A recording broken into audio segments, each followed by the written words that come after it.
محمد رفیع صاحب پوچھ رہے ہیں، میں بتا نہیں رہا کہاں سے ہیں تاکہ ایسا نہ ہو ان کے گھر والے جان لیں۔ میری عنقریب شادی ہونے والی ہے، مجھے زوجہ سے قربت کا سنت طریقہ بتا دیں۔ یہ سوال حیا کے خلاف ہے اور میں حیا کے خلاف سوالات نہ پڑھتا ہوں نہ اس کے جواب دیتا ہوں، لیکن چونکہ یہ سوال بہت زیادہ لوگ پوچھتے ہیں تو میں نے ہمت کر کے آج یہ پڑھ لیا ہے، اور اس میں لوگ غلط گائیڈ بھی کر رہے ہیں، تو اس لیے میں اس کا جواب دے رہا ہوں کہ اسلام میں کوئی خاص طریقہ نہیں ہے اس کا۔ اس پہ فالتو کتابیں لوگوں نے لکھی ہوئی ہیں، پتہ نہیں کیا کیا، وہ ایسے ہی لوگوں کی آ رہا ہے۔ تو یہ چیز نیچرل ہے۔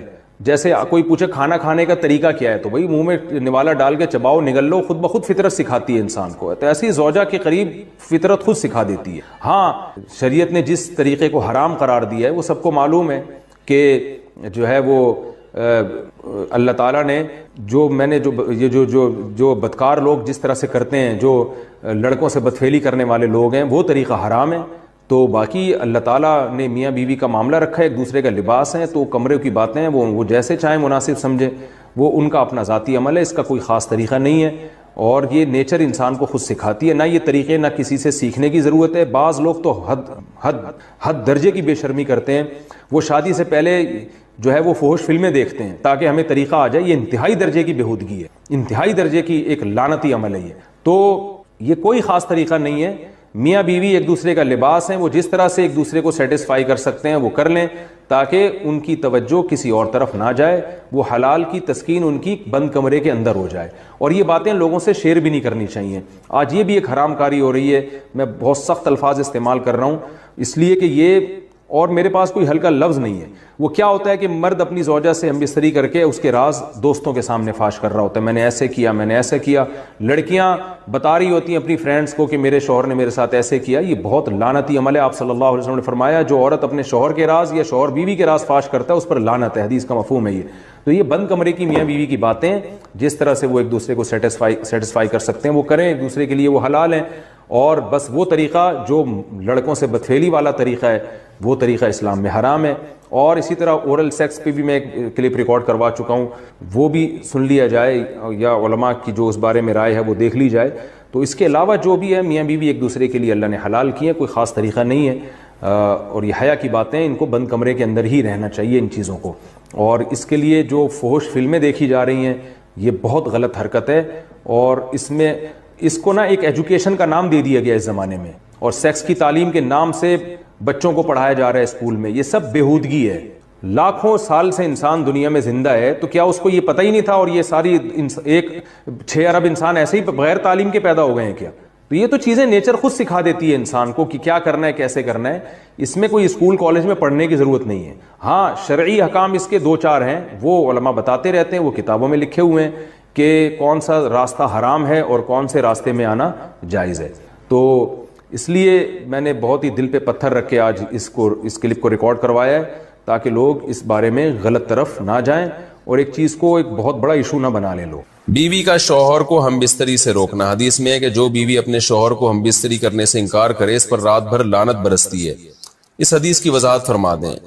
نیز اگر شوہر، یہ تھوڑا حیا کے خلاف مسئلہ ہے، شوہر کوئی ایسا طریقہ استعمال کرتا ہے نا ہم بستری کا جس سے اولاد نہیں ہوتی، تو کیا بیوی کو اسے منع کرنا چاہیے یا نہیں کرنا چاہیے؟ دیکھیں، حدیث میں آتا ہے کہ کوئی شوہر اپنی بیوی کو رات کو اپنے بستر کی طرف بلائے، یہ کنایہ یعنی ہم بستری کرنا چاہتا ہو، عورت منع کر دے، فرشتے اس پہ ساری رات لعنت بھیجتے ہیں۔ یہ بالکل صحیح حدیث ہے۔ اب ہمارے بعض اسکالر کیا کرتے ہیں، جب ان سے یہ بات پوچھی جائے تو وہ بات کو گھما دیتے ہیں، سیدھی بات نہیں بتاتے کہ بھئی یہ شریعت میں مرد کا حق ہے کہ عورت اس کو ہم بستری سے نہیں روک سکتی، کیونکہ ویمن رائٹس کے نام پہ آج کل بہت تحریکیں چل رہی ہیں، تو وہ بھی کچھ لبرل اسکالرز ہیں جو ہر وقت جو ہے نا کوشش کرتے ہیں کہ خواتین ہم سے ناراض نہ ہو جائیں۔ تو بھئی آپ شریعت کا حکم بتائیں صاف صاف، چاہے عورت خوش ہوتی ہے ناراض ہوتی ہے، بعض حقوق مردوں کے ہیں بعض عورتوں کے ہیں، تو وہ بتانے پڑتے ہیں۔ تو اسی طرح عورت کا بھی حق، مرد کا بھی حق یہ ہے کہ عورت، اگر مرد اس کو ہم بستری کے لیے بلاتا ہے تو عورت اسلام میں منع نہیں کر سکتی، اس کے لیے گناہ ہے۔ ہاں، بیمار ہو تو ایک الگ بات ہے، بخار ہے اس کو، کوئی واقعی بیماری ہو تو پھر ایک الگ بات ہے، نارملی اس کو اجازت نہیں ہے کہ وہ شوہر کو منع کر دے، بلکہ اس میں حدیث میں بہت سخت تاکید ہے۔ آپ صلی اللہ علیہ وسلم کی ایک حدیث میں یہاں تک فرمایا کہ عورت اگر یعنی چولہے پہ ہو، روٹی پکا رہی ہو، اس طرح کی حدیث کا مفہوم ہے، یعنی بہت بزی بھی ہو تو بھی اس کو اپنے کام کو چھوڑ کر شوہر کی خواہش کو پورا کرنا پڑے گا۔ اور یہ نیچر کے بھی مطابق ہے، کیونکہ مرد میں جب یہ سیکس کی خواہش پیدا ہوتی ہے اور اس کو کچلا جائے تو مرد بہت زیادہ ڈسٹرب ہوتا ہے. خواتین اس میں اپنے آپ کو مردوں جیسا سمجھتی ہیں، وہ سمجھتی ہیں ہمارا اس میں وہی حق ہے جو مرد کا حق ہے. بھائی اللہ نے دونوں کی ڈیزائرز میں زمین آسمان کا فرق رکھا ہے، تو مرد کو بہت زیادہ نقصان ہوتا ہے اس سے، وہ بہت زیادہ مینٹلی ڈسٹرب ہوتا ہے اس سے، کیونکہ اللہ نے یہ ڈیزائرز عورت کی نسبت مرد میں بہت زیادہ رکھی ہے، تھوڑی زیادہ نہیں بہت زیادہ رکھی ہے. تو میڈیکلی یہ بات ثابت ہو چکی ہے. تو دوسرا ایک تو مینٹلی بہت زیادہ ڈسٹرب ہوتا ہے وہ، دوسری بات یہ کہ پھر اس کے گناہ کی طرف توجہ جائے گی، وہ حرام کاموں کی طرف جائے گا. تو اس لیے عورت کو اس بارے میں مرد کا ساتھ دینا چاہیے.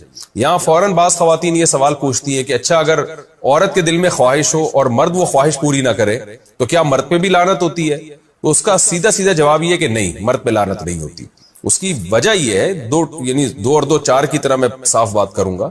وجہ اس کی یہ ہے کہ عورت کے لیے مرد کی اس خواہش کو پورا کرنے میں عورت کی کوئی انرجی نہیں استعمال ہو رہی، جبکہ اگر مرد کا موڈ نہ ہو اور عورت کا موڈ ہو تو پھر مرد اپنے آپ کو پریپیئر نہیں کر سکتا، اس کے لیے بہت تکلف کرنا پڑے گا اس کو. اخلاقی طور پر تو ٹھیک ہے، مرد کو یہی حکم دیا جائے گا کہ زوجہ کی خواہش کو پورا کرے، لیکن اس پر شریعت نے لازم نہیں کیا ہے، کیونکہ ایک چیز مرد کے اختیار میں نہیں ہے تو لازم کیسے ہو سکتی ہے؟ یعنی ایک آدمی کا وہ ذہنی طور پر تیار ہی نہیں ہے اس کے لیے، تو مرد کے لیے تو جب تک ذہنی طور پہ تیار نہ ہو یہ عمل کر نہیں سکتا، جبکہ عورت کر سکتی ہے. تو انرجی جو استعمال ہوتی ہے نا اس میں بہت زیادہ، وہ تو مرد کی انرجی یوز ہوتی ہے. تو شریعت اس کو کیسے پابند بنا سکتی ہے کہ اس کے ذہنی طور پر وہ مینٹلی تیار سے یعنی ایک عمل کر سکتا ہے؟ تو یہ ظلم ہوتا ہے اس کے اوپر کہ وہ مینٹلی تیار نہیں ہے اور اس کو شریعت کہے کہ اگر بیوی آپ سے مطالبہ کر رہی ہے اور آپ مطالبہ پورا نہیں کرو گے تو آپ پر لعنت ہوگی. تو وہ اس لعنت سے بچنے کے لیے اپنے آپ کو مینٹلی کیسے تیار کرے گا؟ بعض دفعہ تیار کر لیتا ہے، بعض دفعہ نہیں ہو پاتا. اس کا تو دماغ سے بہت گہرا تعلق ہے. تو اس لیے مرد کے لیے تو شریعت نے حکم یہ کیا ہے کہ 4 مہینے میں کم از کم ایک دفعہ اس پر لازم ہے کہ وہ اپنی زوجہ کی خواہش کو پورا کرے. اور ویسے جب زوجہ میں خواہش ہو تو اخلاقی طور پر مرد کی ذمہ داری ہے کہ وہ اپنی زوجہ کی خواہش کو پورا کرے، لیکن شریعت نے اس پہ واجب نہیں قرار دیا کیونکہ یہ اس کے اختیار سے اوپر کی چیز ہو جائے گی. باقی عورت کے لیے اختیار ہے اس کو، ہاں بیمار ہے یا مینسز ہیں وہ تو پھر تو ایک ویسے ہی مینسز میں ہم بستری جائز نہیں ہے. باقی رہا یہ مسئلہ کہ خواتین پھر یہ کہتی ہیں کہ اسلام نے تو پھر مردوں کو بہت زیادہ حقوق دے دیے، تو ایسا نہیں ہے. اگر یہ حق اسلام نے مرد کو دیا ہے تو بہت سارے حقوق عورت کو بھی تو دیے ہیں نا، بہت سارے عورت کو بھی تو حقوق دیے کہ جو خود پہنتے ہو، جیسا معیاری لباس خود پہنتے ہو اپنی بیوی کو بھی ویسے ہی معیاری لباس پہناؤ، جیسا معیاری کھانا خود کھاتے ہو حدیث میں آتا ہے ویسا معیاری کھانا بیوی کو بھی کھلاؤ. تو یہ بھی تو عورت کو بھی تو حقوق دیے ہیں.